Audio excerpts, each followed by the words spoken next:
Hi, good evening. ഇന്ന് നമ്മളോടൊപ്പം ഉള്ളത് കേസ് കാർഡ് ബി എക്സാമില് 10th റാങ്ക് നേടിയ അനഘയാണ്. Anagha K M. അപ്പോ നമുക്ക് എല്ലാവർക്കും അഗ്രിഗുരുവിന്റെ ഭാഗത്തു നിന്നും ഫസ്റ്റ് തന്നെ പറയാനുള്ളത് ഒരു വലിയൊരു കൺഗ്രാറ്റുലേഷൻസ് ആണ് അനഘയ്ക്ക്. കാരണം നമ്മൾ കുറെ പേര് ആഗ്രഹിക്കുന്നതാണ് കേസ് കാർഡ് ബി ബാങ്കിൽ ജോലി വേണം, അല്ലെങ്കിൽ നല്ലൊരു ജോലി കിട്ടണം എന്നുള്ളത്. അപ്പോ first of all congratulations Anagha.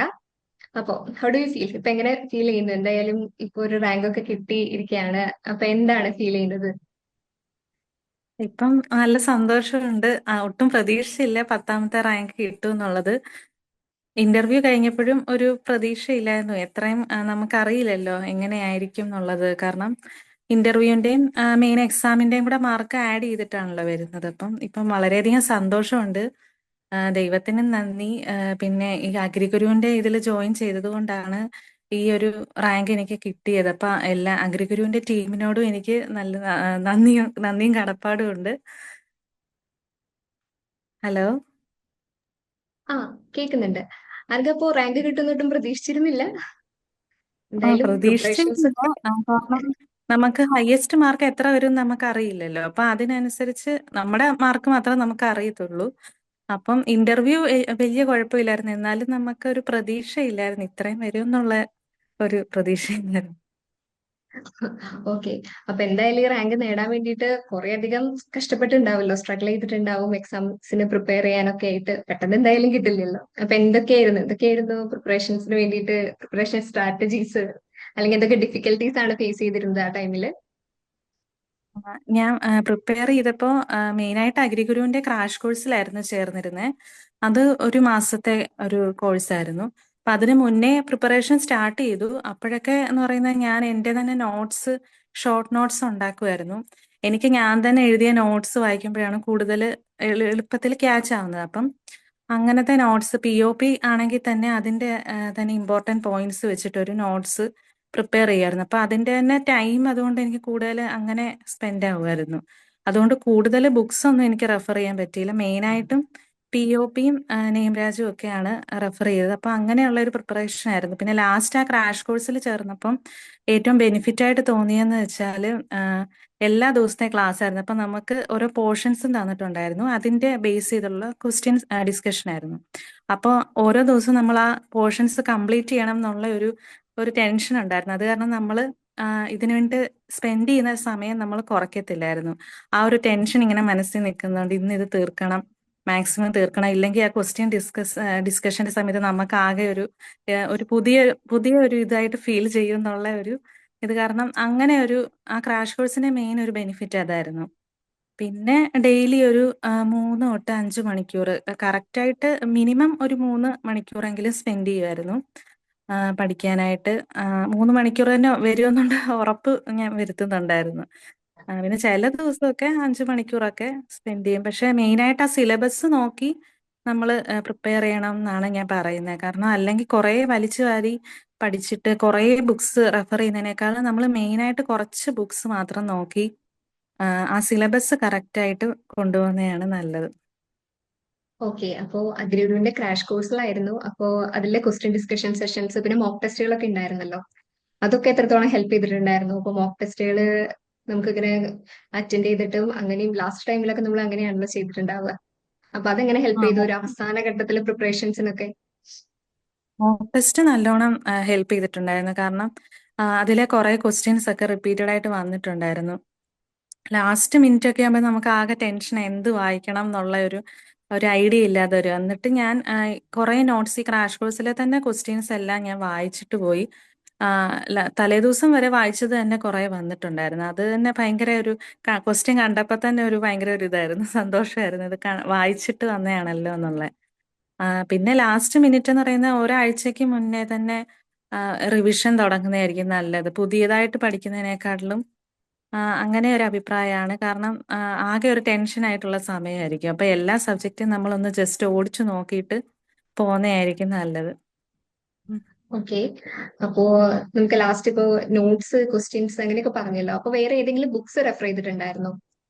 ഇപ്പൊ POPD ആണെങ്കിലും അല്ലെങ്കിൽ വേറെ സബ്ജക്ട്സിന് വേറെ ബുക്സോ അങ്ങനെ എന്തെങ്കിലുമൊക്കെ റെഫർ ചെയ്തിട്ടുണ്ടായിരുന്നോ? POPയും പിന്നെ നെയിംരാജും ആയിരുന്നു മെയിനായിട്ട് റെഫർ ചെയ്തിട്ടുള്ളത്. പിന്നെ ഈ എക്സാം കഴിഞ്ഞിട്ട് ഉള്ള അടുത്ത എക്സാമിന് എനിക്ക് കുറച്ചും കൂടെ സമയം തുടക്കത്തിൽ കിട്ടിയിട്ടുണ്ടായിരുന്നു. അപ്പം ഞാൻ കുറെ ബുക്സ് ഒക്കെ റെഫർ ചെയ്യണമെന്ന് വിചാരിച്ചു. ഇപ്പൊ അഗ്രോണമിയുടെ ഒക്കെ പ്രിൻസിപ്പിൾസ് ഓഫ് അഗ്രോണമി അങ്ങനത്തെയൊക്കെ എനിക്ക് പാടായിട്ടുള്ള സബ്ജക്റ്റിന്റെ ഒരു ബുക്ക് ഗൈഡ് ഞാൻ വാങ്ങിച്ചു വെച്ചിട്ട് അങ്ങനെ നോക്കുന്നുണ്ടായിരുന്നു. പിന്നെ ലാസ്റ്റ് ഒരു 1 മന്ത് 2 മന്ത് ഒക്കെ ആകുമ്പോഴത്തേന് നമുക്ക് കൂടുതൽ ബുക്ക് റെഫർ ചെയ്യാൻ ഒരു പാടായിരിക്കും. അപ്പൊ മെയിനായിട്ട് ഈ നോട്ട്സും ക്വസ്റ്റ്യൻസ് കുറെ ചെയ്യുകയും അങ്ങനെയൊക്കെയായിരുന്നു ചെയ്യുന്നത്. തുടക്കത്തിലേ നമ്മൾ ആണെങ്കിൽ കുറെ ബുക്സ് നമുക്ക് റെഫർ ചെയ്യാൻ പറ്റും. ഓക്കെ. അപ്പോ എന്തെങ്കിലും റെഫർ ചെയ്ത ബുക്സിന്റെ നെയിം അങ്ങനെ എന്തെങ്കിലും ഷെയർ ചെയ്യാൻ പറ്റുമോ? കാരണം നമ്മുടെ സ്റ്റുഡൻസിന് ഇപ്പൊ എക്സാംസ് വരികയാണ്. അപ്പൊ അവർക്ക് കുറച്ചുകൂടെ പെട്ടെന്ന് ഹെൽപ്ഫുൾ ആവുന്ന ഏതെങ്കിലും ബുക്സ് അങ്ങനെ ഒന്ന് സജസ്റ്റ് ചെയ്യാൻ പറ്റുമോ? അത് എനിക്ക് മെയിനായിട്ട് ഈ അഗ്രോണമിയിലായിരുന്നു കുറച്ച് പോർഷൻസ് ഒക്കെ എനിക്കൊരു ഡിഫിക്കൽറ്റി ഉണ്ടായിരുന്നേ. അത് പക്ഷേ അഗ്രിഗുരുവിന്റെ ക്ലാസ് തന്നെ നല്ലോണം കൺസെപ്റ്റ് വൈസ് നല്ലോണം തരുന്ന ഒരു ക്ലാസ് ആയിരുന്നു. അതുകൊണ്ട് കൂടുതൽ എനിക്ക് വേറെ സബ്ജക്റ്റ് ആണെങ്കിലും എനിക്ക് റെഫർ ചെയ്യേണ്ടി വന്നില്ല. പിന്നെ ഞാൻ വാങ്ങിച്ചത് ഈ പ്രിൻസിപ്പിൾസ് ഓഫ് അഗ്രോണമി വാങ്ങിച്ച ഇരിപ്പുണ്ടായിരുന്നു. അപ്പൊ അത് മാത്രമേ ഞാൻ നോക്കിയിട്ടുള്ളൂ ആ സബ്ജക്റ്റ് വൈസ്. വേറെ സബ്ജക്റ്റ് വൈസ് എനിക്കൊന്നും നോക്കേണ്ടി വന്നില്ല. ഈ നോട്ട്സ് തന്നെ മതിയായിരുന്നു.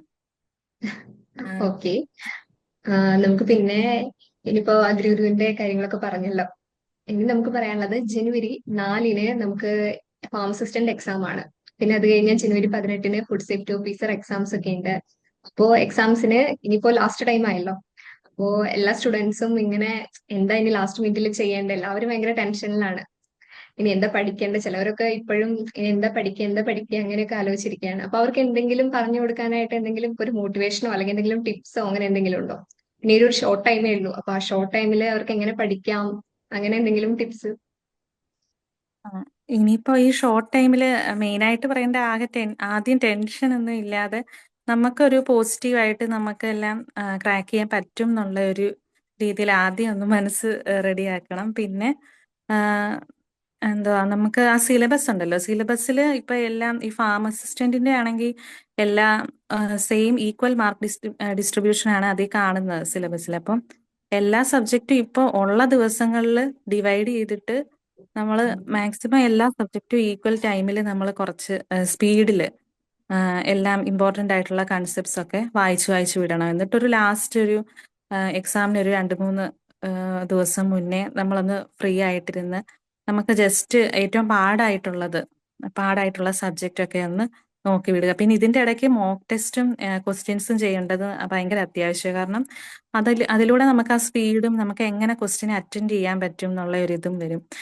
എനിക്ക് KS കാർഡ് ബാങ്കിന്റെ എക്സാമിൽ ഞാൻ ഫസ്റ്റ് എക്സാം അറ്റൻഡ് ചെയ്യുമ്പോൾ ആദ്യത്തെ റൗണ്ട് ഞാൻ ഏറ്റവും നമുക്ക് ഉറപ്പായിട്ടുള്ള ക്വസ്റ്റ്യൻസ് ആയിരുന്നു ഞാൻ അറ്റൻഡ് ചെയ്യുന്നത്. പിന്നെ അടുത്ത റൗണ്ട് വരുമ്പോഴത്തേന് നമുക്ക് ഗസ് ചെയ്യാൻ പറ്റുന്ന കുറെ കൺഫ്യൂഷൻ ആയിട്ട് നിൽക്കുന്ന കുറെ ക്വസ്റ്റ്യൻസ് നമ്മൾ ഒന്ന് ജസ്റ്റ് ഒന്ന് അറ്റൻഡ് ചെയ്ത് വിടും. അങ്ങനെ ഞാൻ കുറച്ച് എക്സാം നമ്പർ കൂട്ടും അറ്റൻഡ് ചെയ്യുന്നതിന്റെ. കാരണം നമുക്ക് അറിയാവുന്ന മാത്രം അറ്റൻഡ് ചെയ്തിരുന്നാൽ നമുക്ക് ചിലപ്പം ഈ റാങ്ക് വരുമ്പോഴത്തേന് ചിലപ്പോൾ നമ്മൾ പുറകിലായിരിക്കും, ചിലപ്പോൾ നമ്മൾ ഗസ് ചെയ്യുന്നത് കറക്റ്റ് ആവും. അപ്പം നമ്മൾ ഞാൻ പറയുന്നത് കുറച്ചും കൂടെ നമ്മൾ ഗസ് ചെയ്ത് വിടണം. എന്നിട്ട് നമ്മൾ അറ്റൻഡ് ചെയ്യുന്നതിന്റെ ക്വസ്റ്റ്യന്റെ എണ്ണം ഇച്ചിരി കൂട്ടണം.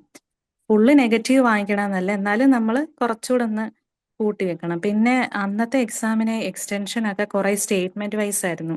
അപ്പൊ നല്ലോണം കുഴയ്ക്കുന്ന ക്വസ്റ്റ്യൻസ് ആയിരുന്നു. ഇതിനും ആ ഒരു ലെവലിൽ വരാൻ ചാൻസ് ഉണ്ട് ഫാം അസിസ്റ്റന്റിന്റെ. അപ്പം അഗ്രി അസിസ്റ്റന്റിനേക്കാളും ഒക്കെ ലെവൽ കൂടുതലായിരിക്കുമല്ലോ. അപ്പം അങ്ങനെ ഉള്ള ക്വസ്റ്റ്യൻസ് വരുമ്പോൾ നമ്മൾ നല്ല രീതിയിൽ അത് വായിച്ച് ഒന്ന് മനസ്സിലാക്കിയിട്ട് വേണം അറ്റൻഡ് ചെയ്യാൻ. ചാടി കയറി എഴുതാതെ നമ്മൾ ഞാനാണെങ്കിൽ അന്ന് കുറേ വായിച്ച് വായിച്ച് നോക്കിയിട്ടായിരുന്നു എഴുതുന്നത്. അപ്പൊ അങ്ങനെ ഒരു സ്ട്രാറ്റജി എടുക്കണം എന്നാണ് പറയുന്നത്. എല്ലാരും പോസിറ്റീവായിട്ട് ഇരുന്നിട്ട് പ്രിപ്പയർ ചെയ്യുക. ഓക്കെ. അപ്പോ ഇപ്പൊ കറന്റ്ലി എനിക്ക് എന്താ ചെയ്തോണ്ടിരിക്കുന്നത്? കറന്റ്ലി ഞാനിപ്പം വർക്ക് ചെയ്യുന്നില്ല, ഞാനിപ്പോ വീട്ടിൽ തന്നെയാ. ഇടയ്ക്ക് എംപ്ലോയ്മെന്റിൽ നിന്ന് ഫാം ഓഫീസറായിട്ട് വന്നിരുന്നു. അതിന്റെ ഇത് കഴിഞ്ഞു, കംപ്ലീറ്റ് ആയിട്ട് ഇപ്പൊ വീട്ടിൽ ഇരിക്കുകയാണ്. എക്സാം പ്രിപ്പയർ ചെയ്തിരിക്കുകയായിരുന്നു. ഫാം അസിസ്റ്റന്റിന്റെ ഒക്കെ ഇപ്പൊ നോക്കുന്നുണ്ട്. ഓക്കെ. അപ്പൊ ഇനി എന്തായാലും ഫാം അസിസ്റ്റന്റ് എക്സാം നന്നായിട്ട് എഴുതാൻ പറ്റട്ടെ. അതിലും ഇനി ഇങ്ങനെ റാങ്ക് ഒക്കെ കിട്ടട്ടെ. ഇപ്പൊ 10th റാങ്ക് എന്നുള്ളത് ഇനി ഫസ്റ്റ് റാങ്ക്, സെക്കൻഡ് റാങ്ക് അങ്ങനെയൊക്കെ കിട്ടട്ടെ. താങ്ക് യു ഇത്രയും നേരം നമുക്ക് വേണ്ടിയിട്ട് ടൈം സ്പെൻഡ് ചെയ്തതിന്. അപ്പോ താങ്ക് യു അഗ്രിഗുരുവിന്റെ ഭാഗത്തുനിന്നും ഇപ്പൊ എന്റെ ഭാഗത്തു നിന്നൊക്കെ പേഴ്സണലി താങ്ക് യു. അപ്പൊ നന്നായിട്ട് എക്സാംസ് ഒക്കെ അറ്റൻഡ് ചെയ്ത് വീണ്ടും റാങ്ക് മേടിച്ച് നമുക്ക് കാണാം. Thank you. എല്ലാവർക്കും നന്ദി. അഗ്രിഗുരുവിന്റെ ടീമിന് ഒരു വലിയ നന്ദിയുണ്ട് ഈ റാങ്കിൽ എത്തിയത്. എല്ലാവർക്കും നന്ദി. ഓക്കെ.